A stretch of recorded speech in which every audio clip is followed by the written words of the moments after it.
The next funda for investing is invest regularly. It is quite true that investing regularly inculcates a disciplined habit in us, and it also helps to combat market volatility. Therefore, one must invest regularly without worrying too much about timing the market. This can be done through Systematic Investment Plan, SIP, which works on the principle of rupee cost averaging.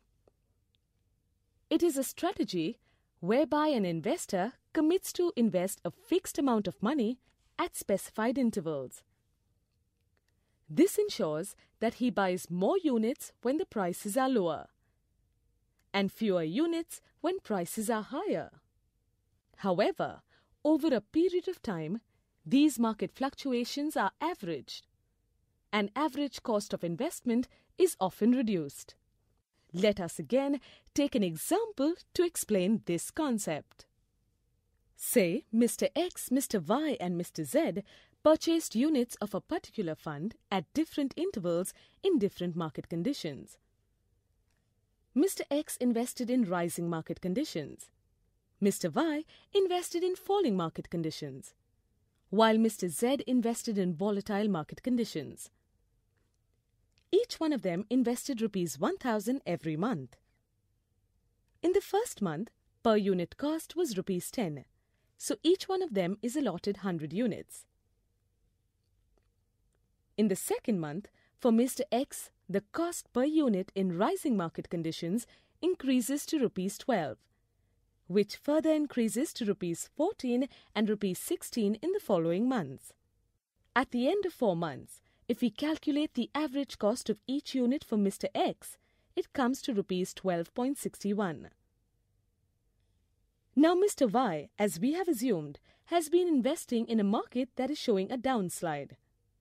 The cost of units in the following 3 months decreases to rupees 8, rupees 6 and rupees 4 respectively. But on an average, the cost price of each unit comes to rupees 6.23, and he is able to accumulate more units into the fund. For Mr. Z, who has invested in volatile market conditions, the average cost comes to rupees 9.8. But let us say that if we invested a lump sum amount of rupees 4,000 and purchased 400 units, the average cost per unit would be rupees 10. Thus, we can conclude that while rupee cost averaging does not guarantee us a profit, it ensures that our average cost of acquisition is lower in most market conditions. Moreover, this strategy insulates us from the risk of getting the market entry point wrong. The next funda is diversify your portfolio. What we mean by diversify your portfolio is to mitigate your risk to an extent. The risks cannot be completely done away with, but we can look to minimize it greatly by diversifying across different asset classes. However, care should be taken to include assets with low correlation in the overall portfolio. This ensures that underperformance by any one asset class is balanced by good performance of other assets in the portfolio. For example, a downturn in the equity market can be probably offset by good performance by other asset classes such as gold, real estate, etc. The seventh funda of investing is decide your asset allocation. As an investor, to achieve your financial goals in time, following a proper asset allocation strategy is a must.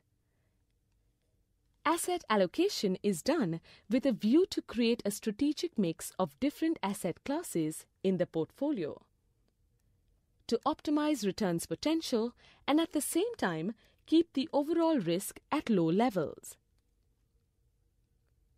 Your financial objectives and risk appetite plays a role in deciding the suitable asset allocation mix. For example, if you have a good risk-taking capability, a higher allocation to equities is advised. The eighth funda of investing is rebalance the portfolio regularly. As market dynamics change over time, investors should review their investments periodically and rebalance it if necessary.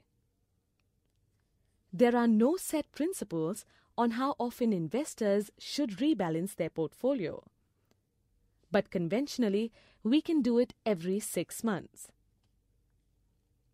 Rebalancing helps you maintain your target asset allocation. The original ratio might have changed because of appreciation in value of one or more of the asset classes, or decline in the value of another asset class.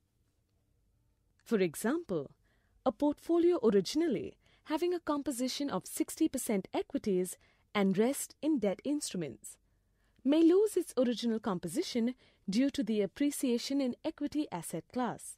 Therefore, it is advisable to book certain amount of profits in the equities and invest the proceeds in another asset class, so as to restore the original balance. This instills some investment discipline in us as well, as we book regular profits in performing asset classes and buy units at a low price in other distressed asset classes. Thus, we have seen how important a role these fundas play in our investment planning. Let us reiterate these fundas. Funda 1. Any time is a good time to start investing.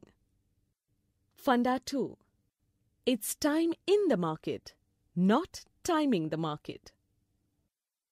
Funda 3. Invest with a long-term horizon. Funda 4. Start early. Let time and power of compounding work for you. Funda 5. Invest regularly. Funda 6. Diversify your portfolio. Funda 7. Decide your asset allocation. Funda 8. Rebalance your portfolio regularly. We are sure this module would have equipped you with enough knowledge about planning your investment needs. We wish you a safe and happy investing experience.